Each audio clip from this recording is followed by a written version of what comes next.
What's up, everybody? Rob J. Speck, the host here, and we're here for another episode of Split Decisions. You're thinking to yourself, what is Split Decisions? It's the best combat sports show out. We do hot topics, special guests, interviews, fighters, noted people around the MMA community. And this episode, well, it's no different. UFC flyweight, Cody Durden in the room. What's up? How you doing, What sir? up?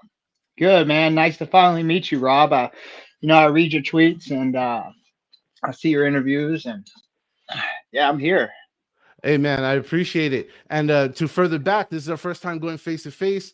But thank you so much for your support of my audio endeavors in the spaces, X Space. If you're not guys not familiar with it, I do it every UFC event. And Mr. Durden's been kind enough to chop it up with us a few times. So it's very, very, very awesome to see you here live, real time. Now, let's get right into you. What's going on with you? Anything you want to promote? What you got going on? Just your sponsor on your shirt. Tell us all about it. Oh yeah, Barber Orthopedics. They got 9 different locations now. One in Greenville, South Carolina, all over the Atlanta metro area.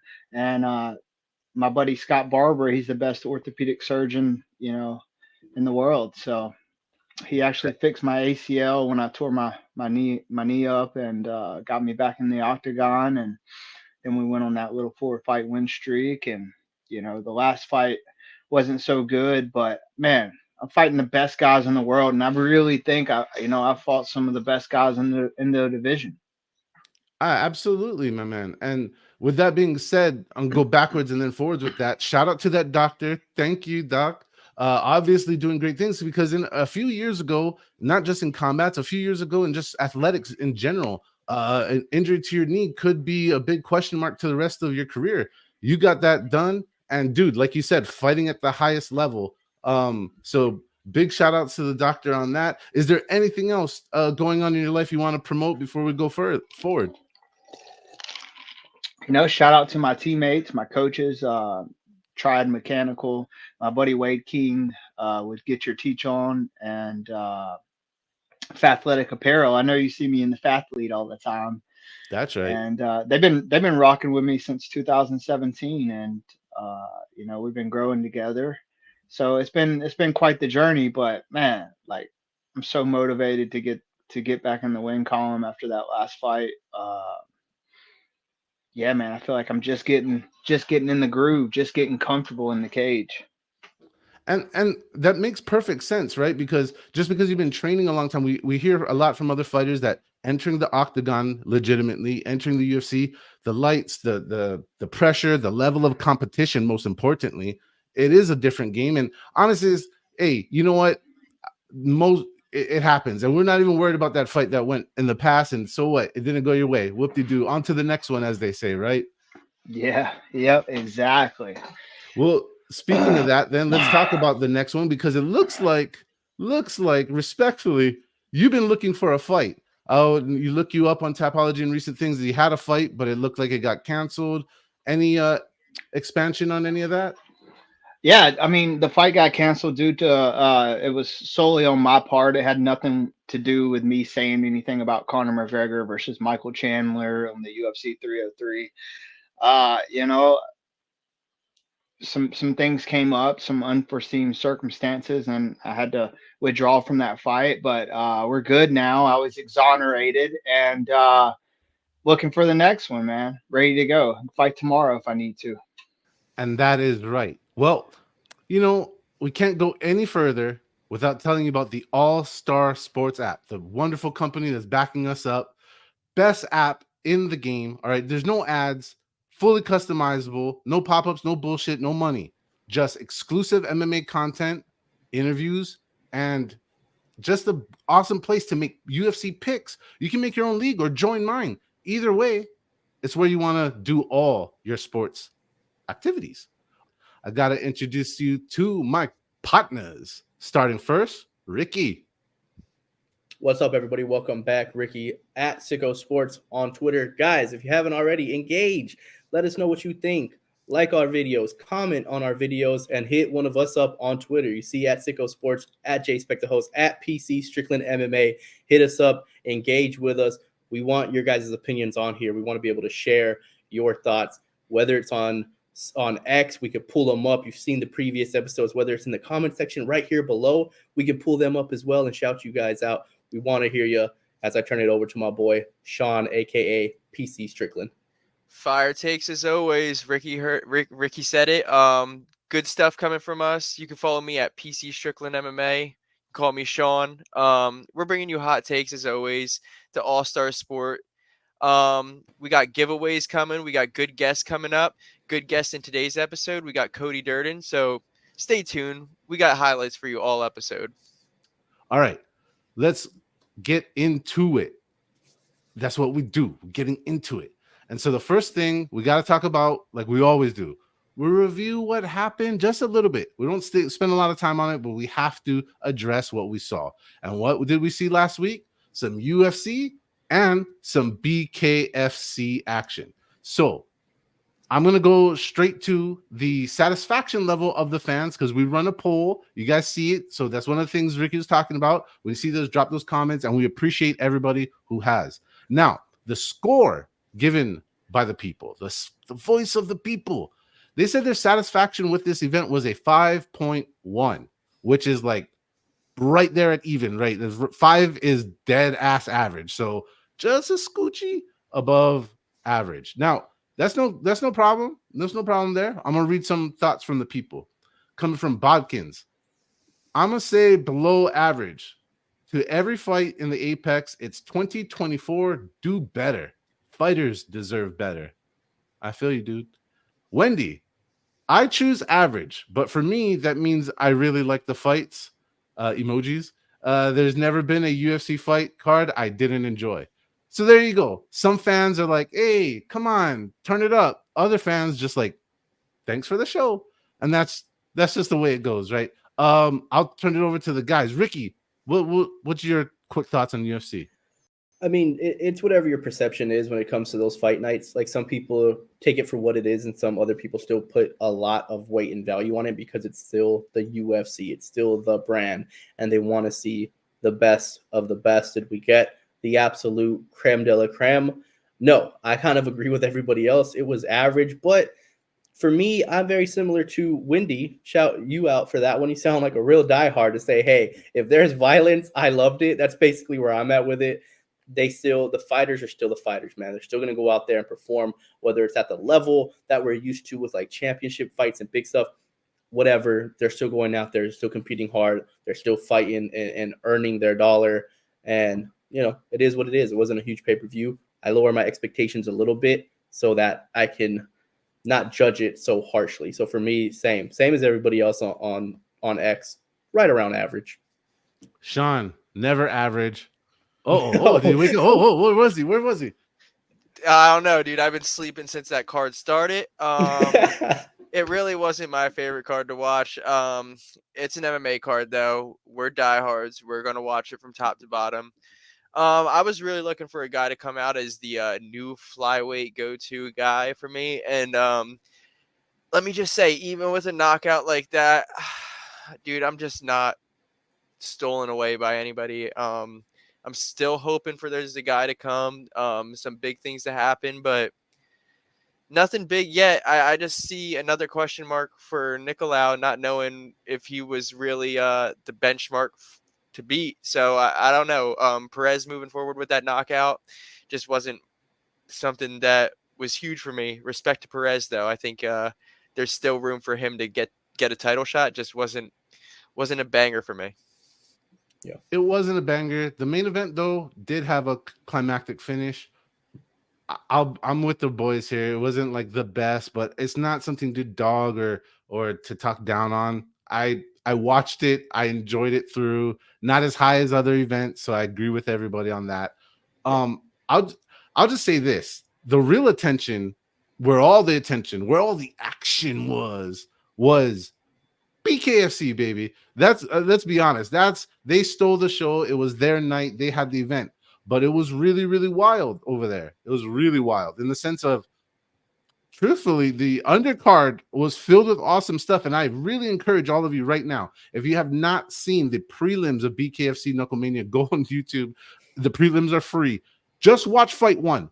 Fight 1 was literally Takayama Fry in 2024 homage, like just dudes being dudes and doing their best. And it was a back and forth, and I'm not going to spoil it for you. So you just go and enjoy it. But going up to where everybody was paying attention, the MMA community piled in to our space because we're doing live watch along for that fight like we always do.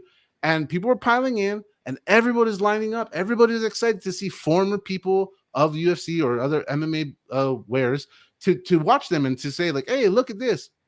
Crazy though, how many fights were marred in injury. Like it was like one of the fight god injury specifically. He showed up and was just like, bleh, bleh, bleh, bleh. I'm just gonna kill your whole card. And luckily, he left the main event alone. Mike Perry got to do his thing, which Mike Perry doing his thing. Let's go into that. Yeah, I got to see the highlights, but man, that dude, Mike Perry's a monster, bro. A monster. Hey, puppy. Say hey. What's baby's name? Fiona. Hey, Fiona. She had to come up and say hey real quick. But yeah, I mean, that bare knuckle is brutal. I mean, I could see myself doing it one day though. Like I like that. I like things that challenge me. I love to, to stand and bang, like as early in my career, like I wasn't that good at it. Like my bread and butter was wrestling, but now, man, like I'm an overall fighter. Like I think my striking's better than my wrestling. But everybody says, "Oh, your wrestling's so good," but man, like you didn't see me shooting to take down Tagir. You know, you saw me and Hadley had a great fight before that with a lot of stand up, mostly stand up, and then he started shooting on me. So I could see myself doing the bare knuckle one day, but probably not. Maybe not. Like I think once the UFC career is done, I think I'm gonna retire. Fair enough. And obviously, if ever you choose to go anything or do anything ever in your career, I'll support it. But then within But that, the money Mhm. though, if they hit me with a big payday, a good opportunity, might have to take that. Sean, what was your thoughts on BKFC and Mike Perry doing his thing? Before that, like what you said, the injury plague was huge. The last time I saw injuries that bad on the same card was, I believe it was the card where Chris Weidman broke his leg. You had Jimmy Crute get injured. I know it was a UFC card, but there was a stack of injuries back to back, and it almost was a very similar feeling on this card. I mean, for a card to go like that, I still think UFC did the right thing by not competing with Mike Perry. They put a good card together to not step on Mike Perry's toes. Mike Perry came out, and the only guy that you wanted to make it a challenge for Mike Perry didn't make it a challenge. I think this proves that Mike Perry, it's his home backyard. It's his playground. You can't really go to Mike Perry's playground and mess with him. I think Thiago Alves is a dog, but Mike Perry bites harder. I think Gary Armfield said it best last week. Mike Perry just got that bite in him. We got to pick a side: Mike Perry or Pitbull Thiago Alves. Oh, Mike Perry for sure. Kidding me? He does, brother. He has that dog in him. And one thing we all kind of agreed upon last week is bare knuckles a little different. Bare knuckles a little different. We always say toughness is the worst compliment you can get in combat sports because that means you're getting your butt whooped. And it's just you're staying in there and you're staying tough, but you're just not having any success. In BKFC, it's different. It really is its own sport and its own. You can't really put it in any other category because toughness is everything there. You can hit Mike Perry as clean as you want. You could be slicker than him, better than him everywhere. It doesn't matter, man. If you take one of those shots, it changes it. You can just see the look on these guys' face when they take those shots from Mike Perry in bare knuckle, where they're just like, yeah, I'm not going to continue going. I mean, remember, Eddie Alvarez's wife screaming at the top of her lungs, like, I don't like this. Don't ever do this again. And Luke Rockholds. But I mean, the level of crazy, the type of psycho you have to be to thrive time after time in BKFC. It's perfect for Mike Perry and to see him thriving. Man, you see him there with his girl alongside him each and every time. we know he's a father now. We know that they're, mother and father to their kids. Like, it's great to see this from Mike Perry. It just seems like it's not only the fact that he's having success, but it seems like BKFC really changed the course of his perception and the way he even perceived life. So it's crazy that such a nasty, grueling, ugly sport has led him to what seems like to be a much more beautiful life than maybe he would have had. That's it, man. Fighting for a better life. That's what all these fighters fight for. That's literally what they fight for. They fight for a better life, not for just for themselves, but for their families. Sometimes for the bigger picture. Some fighters out there fighting for national pride in certain cases. So, with one guy knocking out guys, looking unbeatable, well, there's another guy we got to talk about. A guy who makes the headlines, gets people attention, seemingly on a hot streak for the wrong reasons. I'm gonna get into this. Jamal Hill announcing he's gonna come back, and a lot of people thinking too soon. Maybe it was a timing, just because it was right after his knockout, and we'll say stoppage. He didn't get fully put to sleep. But I mean, you can argue with me this way or that way. If you get blasted off your feet and the ref stops you, that's a KO in my book. But hey, man, he's answering the call. He's going to be back in the driver's seat pretty soon. And it's just a general consensus amongst a lot of people, at least in the public's perception, that too soon, man, too soon. And honestly, I'm leaving like any personal or him like engaging with people, whatever he wants to do. He wants to argue with people, argue with people. I think Jamal Hill is a pretty good fighter and he has a really good potential. He's not old. He's like in the peak of his life. I've seen a lot of fighters, though, a lot of good fighters, a lot of tough fighters. We talk about that toughness thing, the ego. Sometimes that makes you do matchup choices or accept matches that really are not in your career favor and not in your favor at all as a whole. But sometimes we get it wrong and they come back and they get a great win and all this stuff we're talking about fades away. Ricky, what do you think is going to happen? That's the thing with Jamal Hill, right? It's not just that this fight is happening too soon between the Pereira knockout and the announcement of his next fight. But even the fight with Pereira, a lot of people were saying, man, that's too soon. I saw a couple people that had the same injury, right? That torn Achilles. I just saw Sean O'Malley's coach, his trainer, Tim Welch, torn Achilles, doing the same thing, basketball. Fighters, stay away from basketball, okay? You guys don't move that way. That's not what you guys stop playing basketball. It's tearing y'all's Achilles at a crazy rate. But that's what happened to Jamal Hill. And Tim Welch was saying, I don't know how he's coming back this soon. He's like, they told me it's going to be about a year before I can actively compete in jiu-jitsu, let alone fighting. He's coming back a lot quicker than the timetable they gave me for my torn Achilles. He's like, but everybody's different. I understand. He's like, I'm just wondering, is he going straight from, hey, you can start to run now straight into a camp? Like, what is happening here? So it just seems that Jamal Hill, you can see his level of determination. You can see how bad he wants to, one, reclaim that title that he had when he fought Pereira. And now how bad he wants to get back to a rematch with Pereira, that he's like, hey, give me everything that I can get as quickly as possible. But you're right. Is that detrimental to his career? Can we see him start going down a different path because he's just trying to take on more than he can handle? And you're 100% right, Rob. This is where your managers, your coaches, your people in your corner need to be like, hey, let's change ourselves a little bit, right? Let's do some more strength and conditioning. Let's really make sure that you're bouncing back from this knockout. Now, it wasn't, Justin Gaethje, Max Holloway type of knockout, something like that. It was more of a TKO than like flat line. He was out. He wasn't moving. But a concussion is a concussion. Coming back that quick from it, it does leave me concerned from Jamal Hill. But like you said as well, he's talented. It doesn't mean that I'm going to count him out of this fight. I won't count Jamal Hill out of any fight, but it does leave me concerned with the trajectory of his career if, he does take another back-to-back knockout losses. Heard that. Sean, what are you thinking? Yeah, I mean, to be honest with you, I never like to see a guy rush back after a loss, whether it was a knockout loss, a decision loss, any type of loss.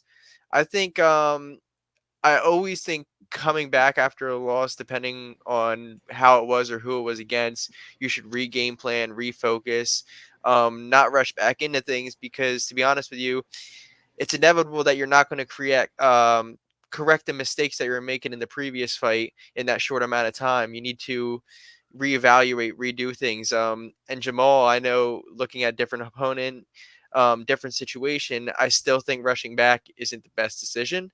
I like to find similarities in other fighters and other situations, and one that comes to mind is maybe like Dominic Reyes.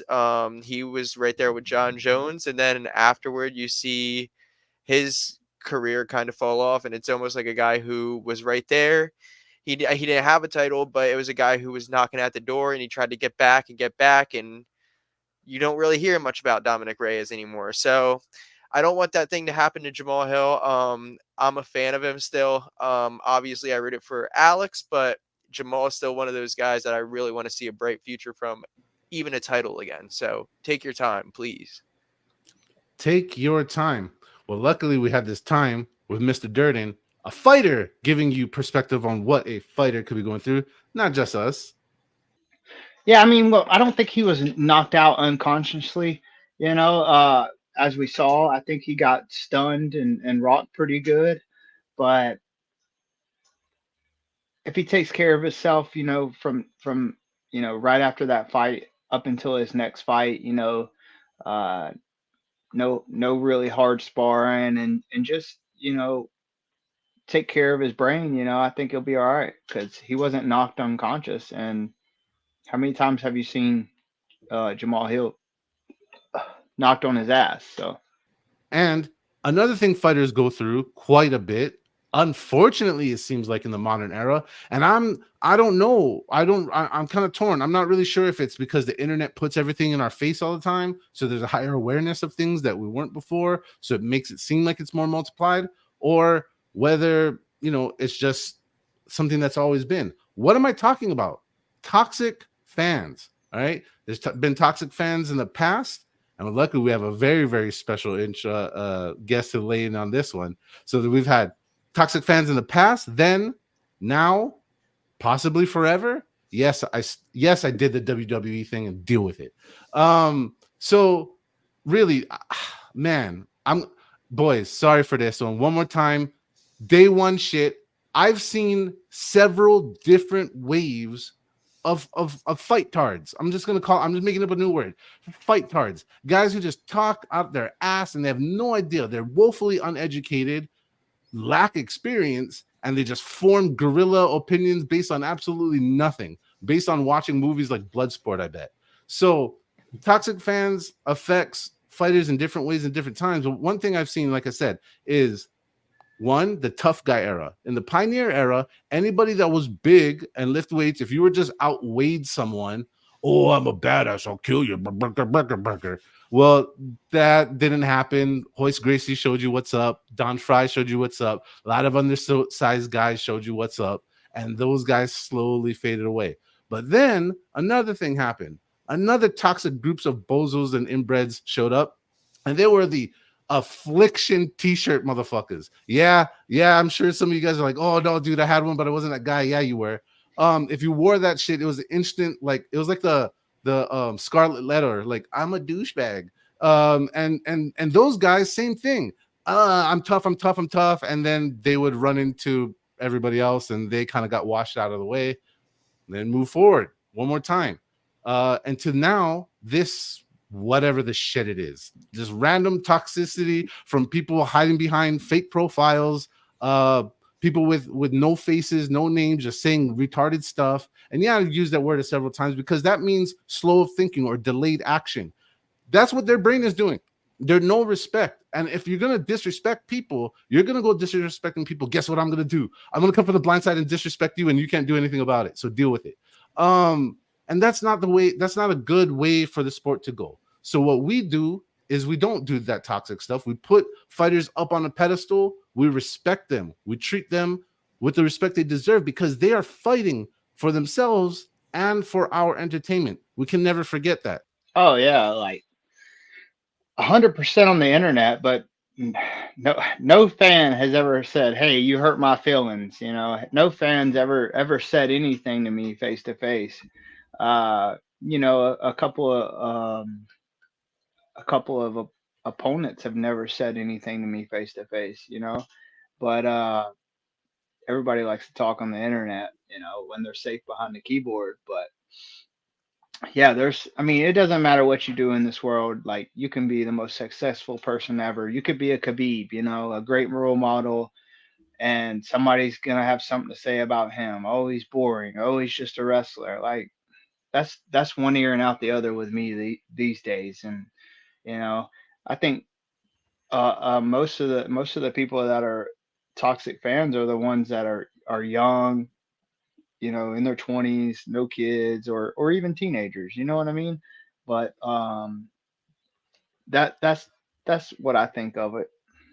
Fair enough, and I appreciate you expanding on that. And I'm really happy that your overall experience in real life is fans being cool. So I mean, Yeah. and warning to the bozos who might try, it's not going to end well. But anyways, to that, I'm glad in your real life exchanges it's been good, because representing fans on my end, all the guys I talk to, and girls, guys, whatever, people, they just love you, the fighters. They love the sport. So I know there's a few bad eggs. I just wanted to say that's not all of us fans, just like for the fighters, right? It's not all the fighters are edgy, toxic people too. So, Yeah, I really don't even feed into it, bro. Like, when the fans are like on Twitter, like talking shit when I post something or anything like that, like, you never see me feed into it. You never really see me say anything back. A few times, yeah, but you're not gonna see me like going back and forth with somebody I don't even know. I don't even know this person. They don't even know me. So what's the point of going back and forth? I try to just uh, give my like I try to respond back to the people that are like positive, like good people, good people that say good things on Twitter. Sean, what's your thoughts on the toxic fan base? Yeah, at the end of the day, it's getting ridiculous. You see more and more people hiding behind profiles, not showing their face. You guys coming at fighters, at the end of the day, those guys are people too. I've seen a couple clowns on MMA Twitter, X, whatever you want to call it, say things to fighters that first of all, they wouldn't say in person at all. Two, wouldn't ever say behind their real name in general. So to have a profile picture covering up their face or to say the things they do is crazy. You also, like Rob said, you get those old guys who talk crazy, who they're out of their prime, but they're always like, "Oh, if I was 20 years younger, I would have been doing this MMA stuff." I wish I was 50 years younger and I'd kick your ass. You won't do shit. Those guys are crazy too, real Uncle Rico style. But yeah, like I don't know. I think you guys have to get a reality check, and I think it's just a matter of time before some of you crazy people, like the MMA Twitter people, do get a reality check, because somebody's going to catch you, somebody's going to find you, somebody's going to find out who you really are, and I don't want to be there when it's that day. Ricky's gonna be there. Yeah, all I'm gonna say is you guys are lucky my ACL blew out, brother. I would have been right there. It would have been it would have been Barry Sanders, me, bro, if my ACL didn't give out.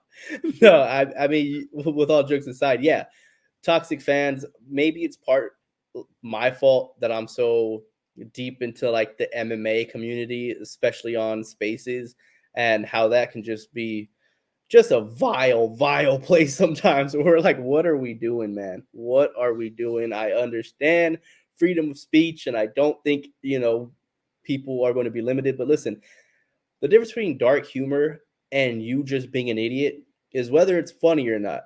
And when 90% of the people tell you that shit's not funny, it's not dark humor. It's stupid. Like, it's stupid, and something's going to happen to you. And I'm not going to feel bad when it does, man. The level of disrespect that people have for fighters. Listen, we all have our favorite fighters, man. We all like certain people more than others. We're, unfortunately, when we root so hard for one guy, that means we're rooting against another guy, and that's all right. But coming after family, the disrespect that I'm not even going to say the things that I know you guys are already knowing what I'm talking about. But shit like that is just, I mean, that's the kind of stuff that leaves John Anik, a beloved figure, to say, I might be done. I might be done with MMA, combat sports in general, because it's just not the same when I do football. The stuff that Megan O'Leary gets said to. I mean, these are beloved figures. These aren't people who go back and forth and people who like to get into these verbal altercations. These are people who try to stay far away from it and just try to be as professional as they can, and they can't escape it. So it is what it is. You know, toxic fans are always going to exist, unfortunately, in every sport. But I do feel like it's a little bit more specifically in the UFC. I'm not even going to say combat sports, man. I'm going to say more in the UFC, where a lot of that toxicness comes from. And I feel like a lot of it is just because that's what gets attention. I feel like a lot of it is driven from kind of higher ups to see like, hey, the more professional, the more cordial you are, we want to see needles move. We want to see people who catch attention more so than be professional. And I think that leads to those little creepy crawlers that come from the bottom of dungeons to be like, this is my opportunity. This is my space. I can actually have a following. I can actually get attention here in this space because it seems a lot more tolerable than in any other community. That's just my take on it. Well, you know what's awesome? We don't just have our takes. Shout out to our boy John Hill Cole, who just recently talked to Dan the Hangman Hooker about this very same issue. You can go find that interview also on the AllStar Sports channel. We have our own. All right, we got Mr. Cody Durden, and let's share his thoughts about that. But separately, we also have a legend, Dan the Beast Severn, giving us perspective on what it was like in a time before the internet, what it was like to fight, and what fans were like in a different time. But then there was like another time when I'm under the weather. I get on the plane anyway. I'm under the weather because the marquee says Dan Severn has to fight, you know, somewhere the next day or so. So I get on the plane. I've got cough syrup. I got whatever else, nasal inhalers, all this.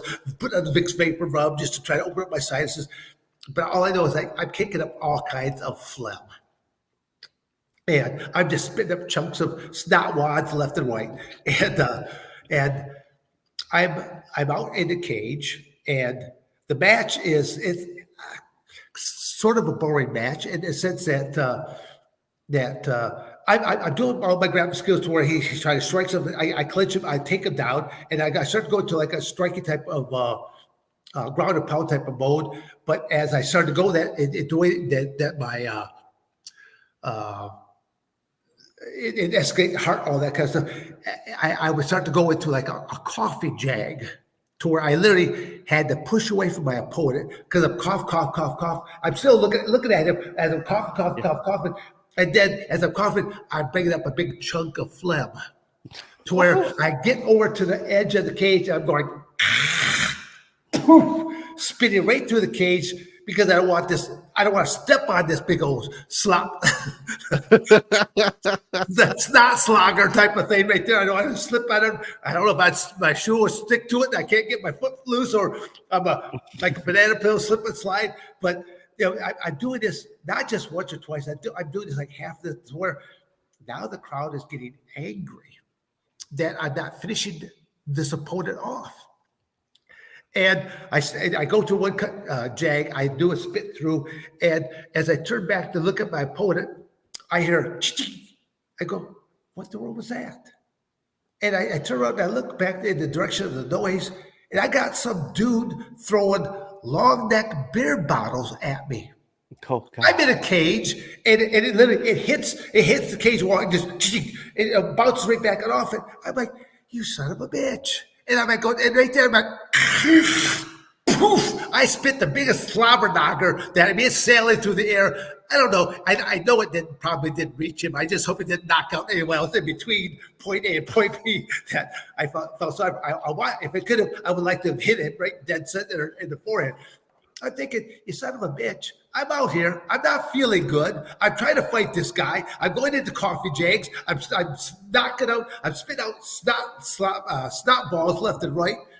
All I know is that I ended up winning. I kept taking my little nasal, this, that, no, you know, my little home remedies, and then just moved on. But and you're probably thinking, you guys didn't say anything about this. You guys didn't promo Dan. What are we doing? Disrespecting Dan? Absolutely not. This is called a surprise, motherfuckers.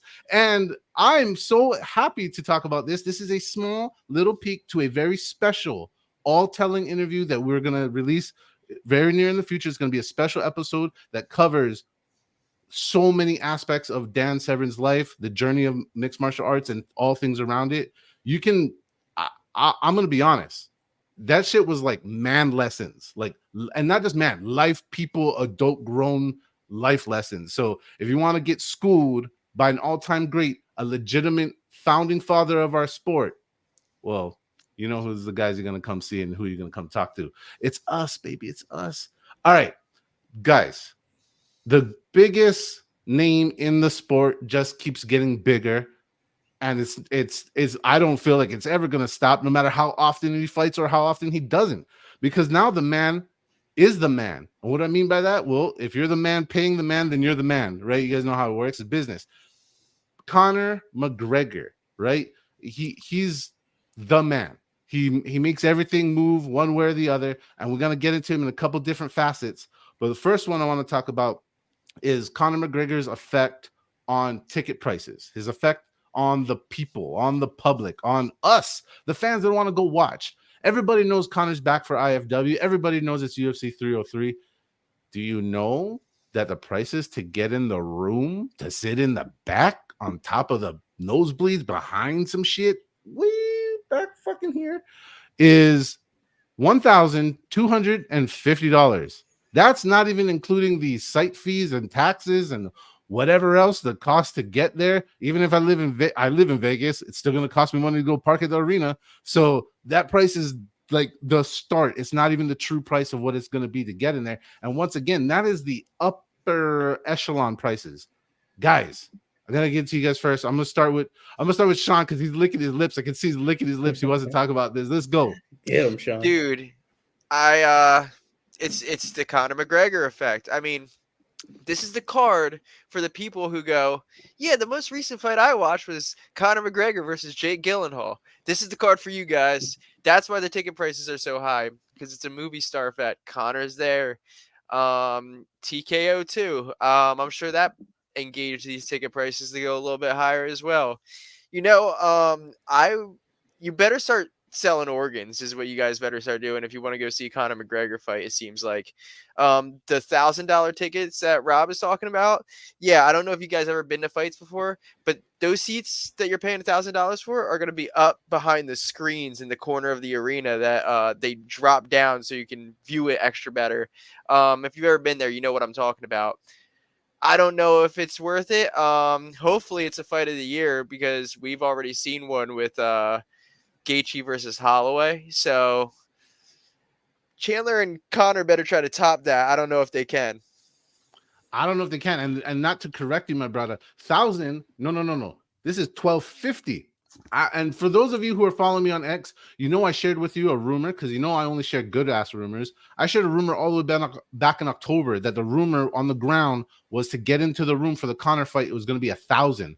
I was off by $250.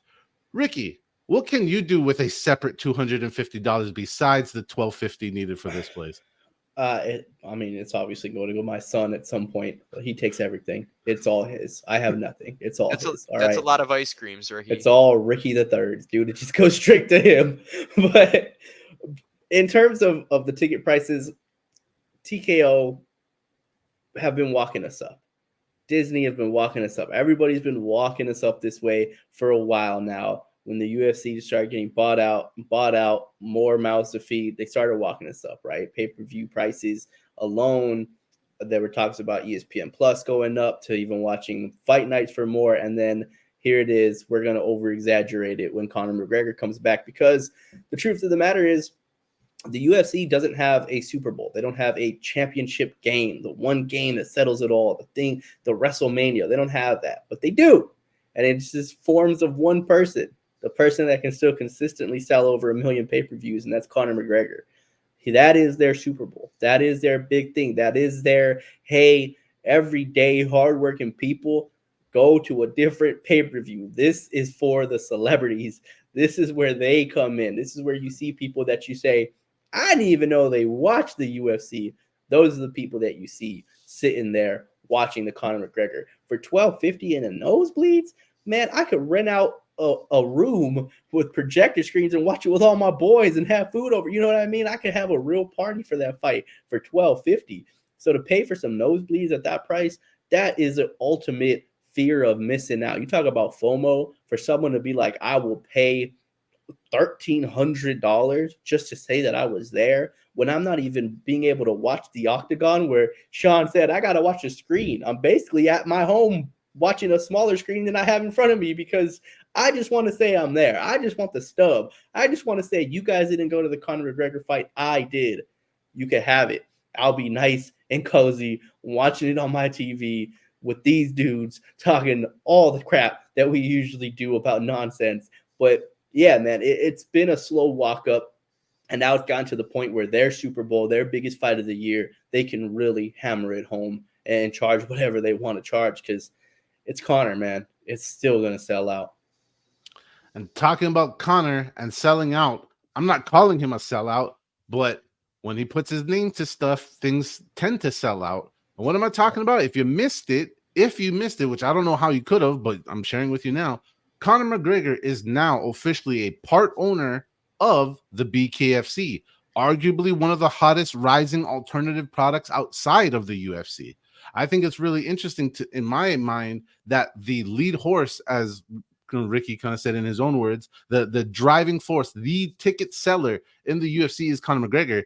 The golden boy, shout out Oscar De La Huerta, is Conor McGregor. But now that man, his image, his swag is over at BKFC. All that is really, really interesting to me, and can't wait to turns into something. I can't wait to see the Conor effect of the roster improvement or roster name recognition, because the fighters are good. Even if I don't know your name, shout out BKFC fighters. But like the product, all this stuff, like what's the prizes going to be? We're going to see more money in this game. Like what? Like that's what Conor causes. He causes a what's happening. And man, I'm really excited, but I'm more curious about how Conor affects the way fighters think about business. Luckily, we have a fighter to ask. I mean, what Connor did, was undescribable. How he captivated and brought in fans, and a 13-second knockout over a guy who was undefeated for, I don't know, 10 years or so. It's just insane. And then, every move he made was just the right move. And it's definitely possible, but to reach Connor's level, it's gonna be hard. He's one and only. I mean, that's true. Now, in regards to fighters thinking more, and I heard you talking about a little bit about business, right? It seems to me now, just a couple years after Conor's making all these moves, and I know guys were about their money beforehand, but it seems now fighters are really, really cued in on business and life outside of the octagon.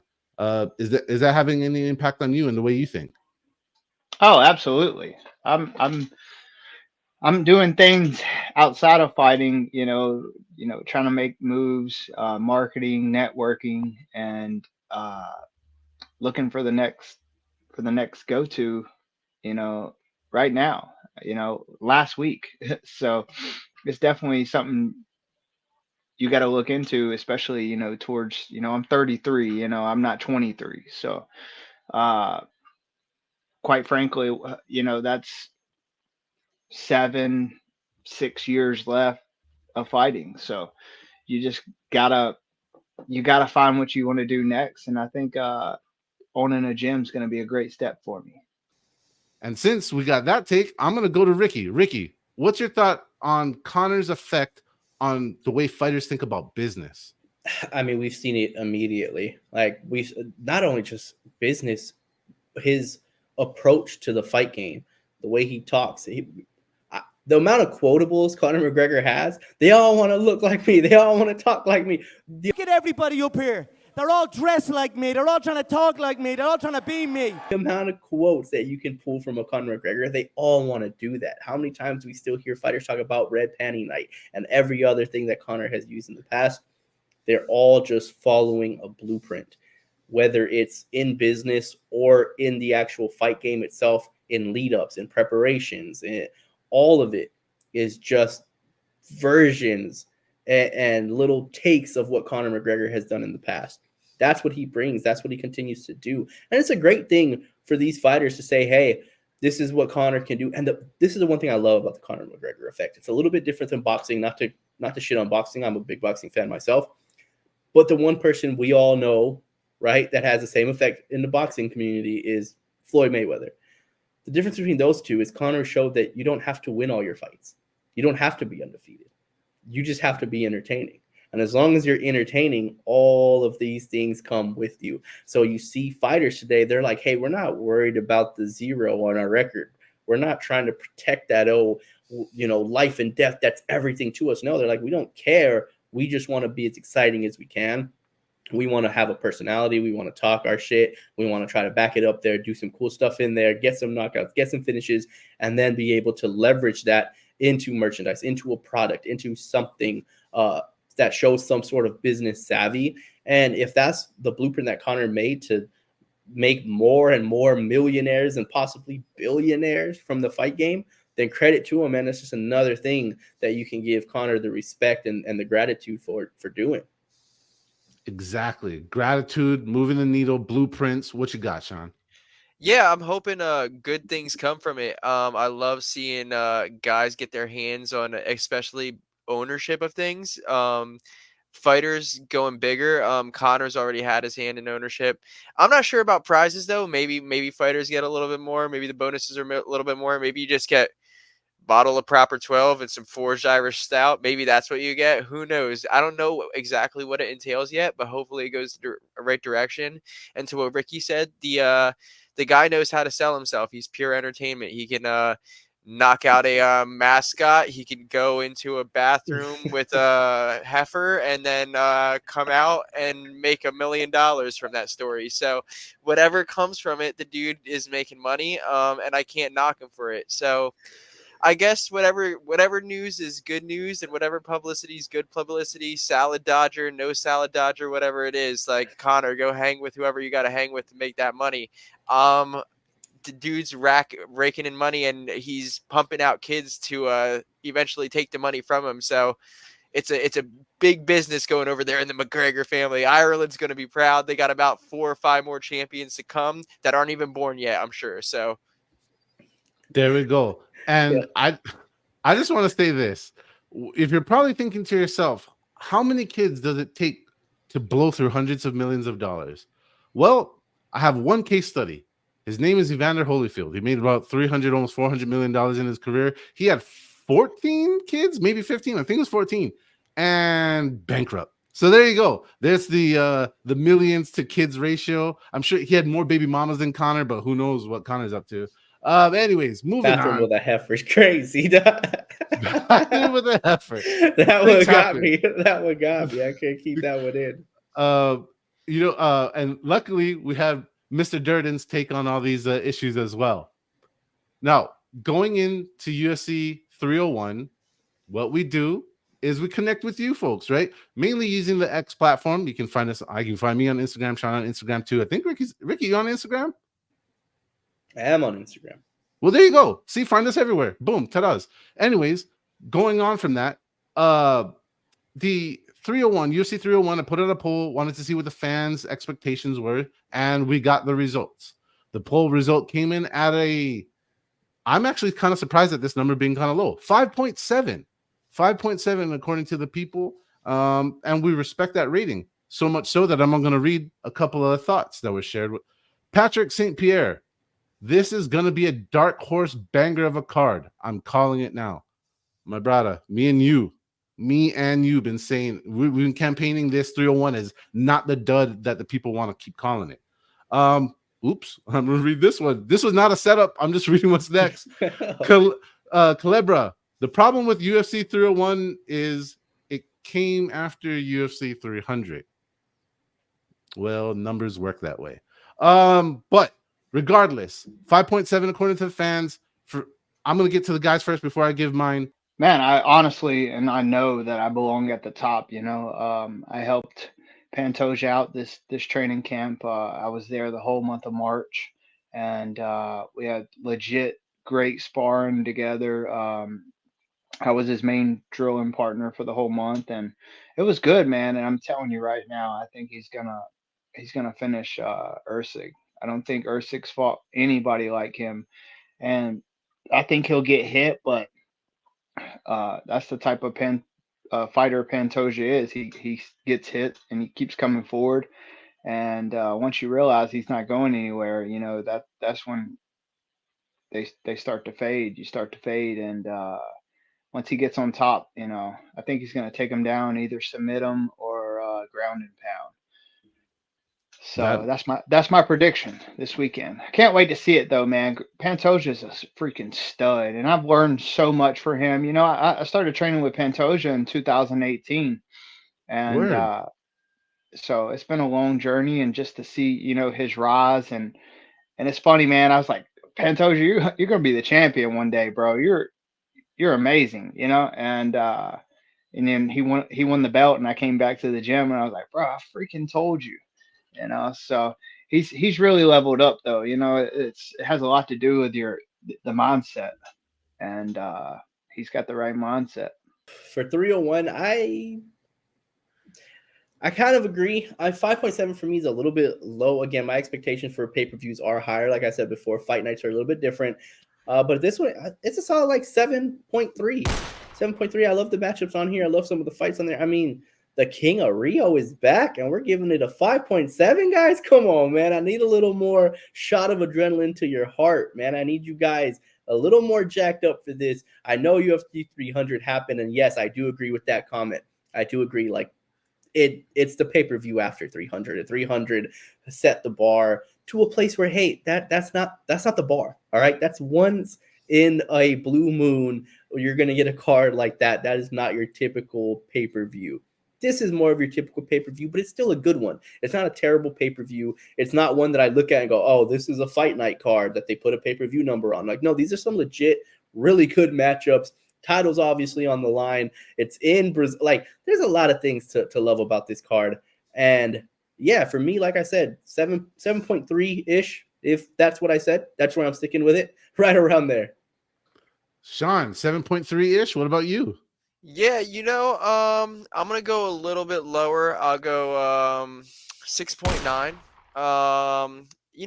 For this card, I'm just really looking forward to the vamos here, like you're gonna die or whatever they're gonna say in the crowd. I don't know what they say over there in Brazil, but like I'm looking forward to that. That fires me up. It's kind of crazy. Also, yeah, like the King of Rio being back, that's huge. I'm hoping it goes his way. It's a tough fight. But then again, I just want to see a legend do his thing. Sometimes it doesn't work out that way. Sometimes it does. Just crossing my fingers. And then for the main event, Steve, man, big Steve guy over here. I like the vibe, like the persona, but I don't know, between Steve and Pantoja. Between the two guys, I don't care who wins. The only thing I'm going to say is one of these guys has to thrill. One of these guys has to do something that shocks me. And for me, it's been something I'm calling for a long, long time. And the only way you can beat UFC 300 is a Walls of Jericho finish. I need a Walls of Jericho in the main event. Please give me a Walls of Jericho. I've been calling for it for about 3 years. One of you fighters just do a Walls of Jericho for me, please, and then I'll stop. God, please, please. Fight gods, do you hear us? Now my rating is a little higher, than these guys over here, and I'm not going a little too high. I'm not going to go crazy, but I'm going to go 7.7, and I'm calling to the universe to give us another 7, so it's triple sevens. But yo, really, I think this card's pretty good. I think the matchups are good. Like you guys said, the King of Rio return. How could you not like that? Jonathan Martinez kicks like a bullwhip, dude, and the dude's pretty cool. Had the pleasure of meeting him. What's up, dude? But beyond that, Vitor Petrino's on the card, and if you guys have been coming to our X Spaces, which you should, every UFC event and every major combat sporting event, really, dude, you would know that I am the biggest Vitor Petrino fan. Got to see him coming in from the Contender Series. If you guys were not fans during the original Vitor run, it's okay. You got 2.0. So get on board. I got plenty of room on the hype train. Join us. Now, not only that, our boy Kyle Bajio, he's fighting. And I mean, come on. Like, I can literally go through this list so much more, but I'm not. There's lots and lots of good fights on this card. I'm expecting good stuff, and we'll just see what happens. Now, there's this other thing in our fight vision that we need to definitely address, because it's not quite Cinco de Mayo, but it's Cinco de Mayo weekend. And we are educated enough to know that it's not a real holiday. It's perpetrated by the alcohol companies here in America. But whatevers, all right? Salute to Cinco de Drinko. In Vegas, it's one of the biggest fight weekends year in, year out, and it's usually carried by boxing. So this year, we get UFC and boxing. What am I talking about? Come on, you already know. Canelo. He is back, baby. And I mean, he's the king of boxing. Just deal with it, right? He is. And he's the face of boxing. He's the man. And everybody stops when Canelo enters the ring. We want to see it. Now, his opponent, Jaime Munguia, I've been watching that cat for a pretty long time. The young man has power, and that's what he does. He goes in there and knocks people out. My expectations for this fight is that I'm hoping there's a moment where we can see a scrap, but I'm expecting Canelo to outbox him, to be truthful, and find the weakness in Jaime's game, which is Jaime is a front door fighter. He wants to blast your face off. And there's many answers to that, and I think Canelo has them. Let's go to Sean. Your thoughts, Canelo, Munguia. Yeah, I'm expecting a masterclass from Canelo, not to knock Munguia, but at the same time, it's hard to knock somebody who's shown time and time again why he's the best at what he does. He taps all markets. There's a reason why everybody tunes into a Canelo fight, and Cinco de Mayo, like you said, is Cinco de Drinko, but Canelo embraces it, and I think it's really cool the way he does it. I'm thinking this is more of tune-up style. He goes and beats Munguia, and then I don't know where it goes from there for him, but I'm excited to see what happens. I'm calling a knockout, but I'm hoping, like you said, Rob, we can see a little bit of a scrap in there. Because I love you so much, it's Munguia. Munguia. Let me hand it to an actual Spanish speaker so I'm not butchering it. Ricky. Yeah, Munguia going to do all right in this one. No, Munguia's going to be great, man. He's going to have his opportunity. So a lot of people saying he has no chance in this fight. He does have a puncher's chance. I mean, of course, we hear that in every single boxing fight ever. But last time I checked, everybody on this panel and everybody on any panel that means anything anywhere all said that Ryan Garcia had no chance against Devin Haney. So you never really know. Canelo is getting older. He's 33, which is still not quite at that age where you say he's out of his prime, but he has a lot of miles on him, man. Canelo has a lot of fights under his belt, a lot. And at some point, he's going to hit that wall where it's going to be noticeable. He's going to get to that point where you go, oh, shit, Canelo looks slower. Oh, Canelo's not quite Canelo anymore. I don't know if that time is now. I did expect him to go out there, outbox Jaime, be the better, cleaner fighter, and win by decision would be my best prediction for it. But I don't know, man. After what I saw today or what I saw this week with Oscar De La Hoya and getting Canelo riled up, Munguia's looking at him like, hey, man, I have to fight this guy. You're not going. Why are you writing a check that I can't cash out here? Like, what are you doing? This dude's going to want to kill me now. So at first I was saying, it's going to be a clean fight from Canelo. He's going to stay away from the power. He's going to make it look pretty on his end, outbox him. Now I'm like, dude, Canelo might want to go out there and take this dude's head off just to put it on a platter and sit in front of Oscar De La Hoya and say, this should have been your head. So I don't know, man. The level of excitement I have for this fight has grown because of it. I know the bullshit always gets us, but it does. But as far as expectation of winner and expectation for the fight itself, it's not an easy fight for Canelo is all I'll say, but I still do expect him to get the job done. There we go. Getting the job done. Oh, Sean, sorry. My bad, bro. What you got? Munguia. Ta-da! Ta-da! Vamos, hermano. Oh, gracias. We're cultured around here. We try our best, even though we stumble and fall, and this is how we grow. Come on down, Sean. Cinco de Mayo weekend. We'll go to San Antonio to Market Square. You'll be speaking fluent Spanish afterwards.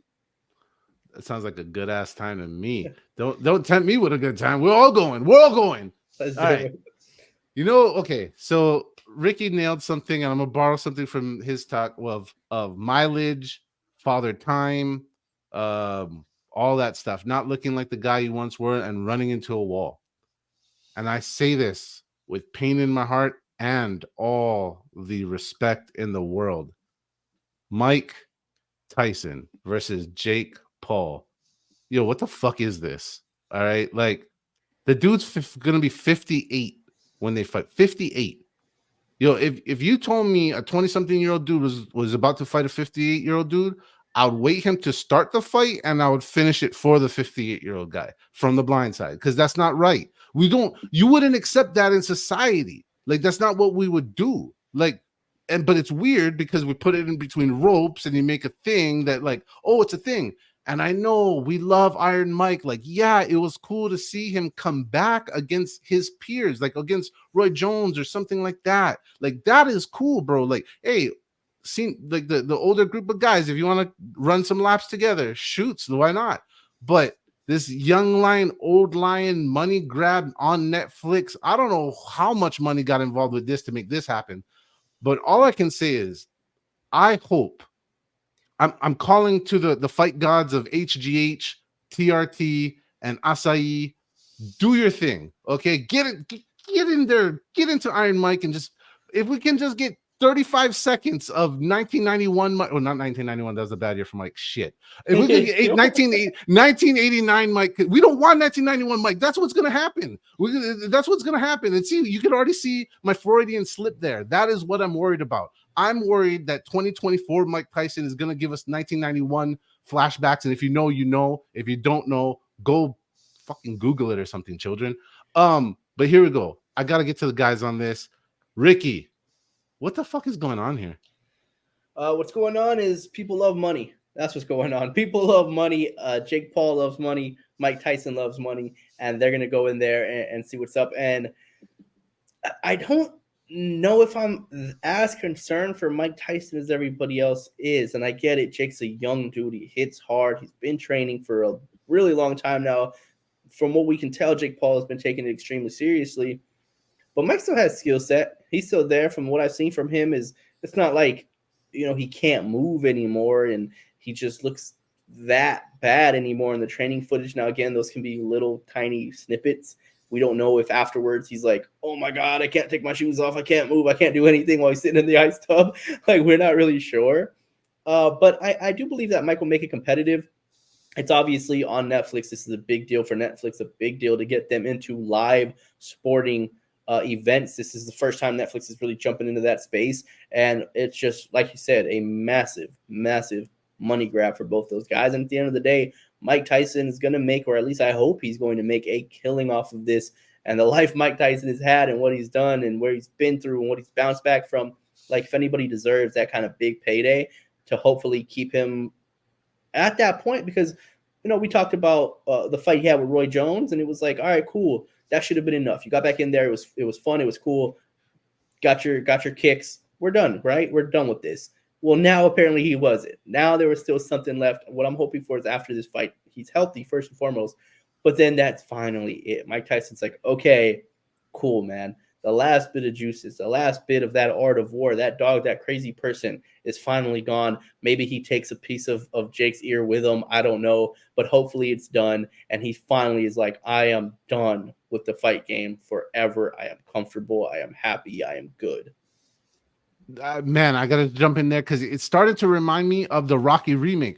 Remember when Stallone was like, "Oh, you got stuff in the basement," whatever the line. We got some stuff in the basement. Tyson is rich, so he has gigantic ass basements, bro. Get it all out now. Somebody who knows a little bit more about the details of the fight, Sean. What's your thoughts? Knows more about basements. Yeah, don't go there. Yeah, I mean, like, I got the shirt on right now. Obviously, I'm going to support Iron Mike. But at the same time, I don't want to see my guy get hurt. I never was there during his prime. I never got to see him go through his prime. So all my relics of Mike Tyson are from highlight videos and clips and interviews and stuff like that. I figured Mike was hoping that and I think he is financially sound where he doesn't need to be fighting for money. But I don't think you can keep a guy like Mike away from the gloves, away from a gym, away from the fight. I think that's embedded in him. There's a lot of guys in this combat sports scene who are like that. Some guys can walk away, and all respect to them, but there's a couple guys there that I don't even know if you can convince them. Their closest people to him can convince them, and it just seems like Mike's one of those guys. And like you said, I'm hoping the TRT people get in there and start juicing him up. Because what's one more left? What are they going to do? Sanction him? Give him a fine? So what at this point? So I'm hoping something happens there. But at the end of the day, like I'm hoping we get a glimpse of Iron Mike again and get something crazy from it. Jake Paul, I think he stooped a little low for offering this and knowing that Mike will take something like this. What's to come from it? I don't know. A lot of money. That's to be said. And I'm sorry, but I'm definitely going to watch. I want to see what the outcome is going to be. So I'm sure you guys are like me, like-minded in that aspect. Yes, and that's my problem. That's, I guess, more of my problem. It's not like Iron Mike wants to fight. Yeah, and water's still wet. It's really on the other side. Is Jake like, bro, you want to fight a 58-year-old, bro? Like, what's wrong with you, dog? Like, that's the part that it's like, dude, if you weren't already the most hated person in most of boxing, then like, I don't know, like, good job, dude. You're working your way up the ladder if that's what your cause is. I just feel like, as I say this, I look into the camera and I honestly tell all of you, I'm still gonna watch it. So yeah. I'll say this, man. Everyone's concerned with Mike Tyson's health in this fight, right? Why are we acting as though Jake is completely safe in this fight? Do we know the backgrounds of both of these men? Spinal. Do we remember that he bit someone's ear? Like, what's to say Jake? Why are we acting like Jake is safe? You don't know what I saw this man in his own podcast crying, literally crying, talking about how he misses becoming erect for fighting people and hurting people. And we're supposed to pretend like Mike Tyson is the only one in danger in this fight. Jake better hope that something doesn't just flip in Mike Tyson's head and he's like, yeah, I'm going to kill you now. We're not boxing anymore. I just want to hurt you. Like, we're not sure that Jake is going to be safe in there. We're not. We can never be sure with Iron Mike, and that is why we still watch all these years later. To almost 30 years removed from his actual athletic prime, we're still glued in. Mike's putting on the gloves. We need to see it. And I totally get it, man. And I think I saw somewhere, and boys, back me up if you guys know this too. I think I saw somewhere that it was 2-minute rounds, 8 rounds. Yeah, 8-round rounds, contest. 2 minutes. So that does favor or not favor, but at least helps out the older guy. But you know what, though? Think about this. If we really think about it, when Jake's been fighting everybody, he's kind of a big gas bag himself. I think those 2-minute rounds actually help Jake more than they will help Mike. But hey, you're not going to find me saying I even want to spend 1 minute with Mike for 1 round with Mike. So yeah, man. Any other thoughts on this?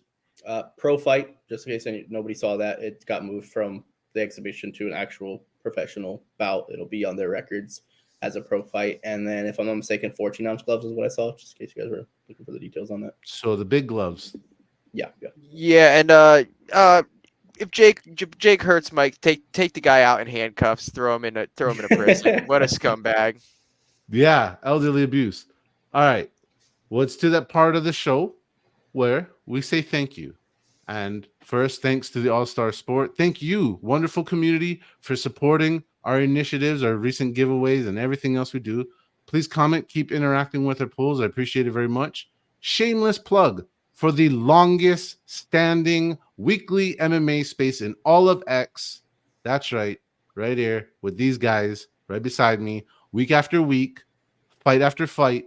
If you want a good place with good fans, non-toxic place to enjoy, make new friends, and just enjoy the fights. Plus, you never know. I get special guests been running through my space over 3 years, but you never know who's gonna roll through. You really don't. So I invite all the people of combat sports, come hang with us.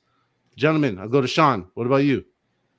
Yeah, I'm grateful for all you guys checking out the first 3 episodes already. Now we're already on to the 4th. So the first 3, you guys came through, checked it out, showed love and support. But without you guys liking and commenting, the word would never spread. So I appreciate you guys showing us the love, giving us the chance, letting us dip our feet in these waters and continue to bloom. I know there's only going to be bigger things to come. Both these guys know about them, but you guys don't yet. And we're going to be excited to show those things as weeks and weeks go forward. So on to Ricky, I know he got some things to talk about as well. Yep, just echoing exactly what these two boys said, man. Just continue to get better. And for everybody that was with us, episodes 1, 2, 3, and you're here now, you guys mean the world to us.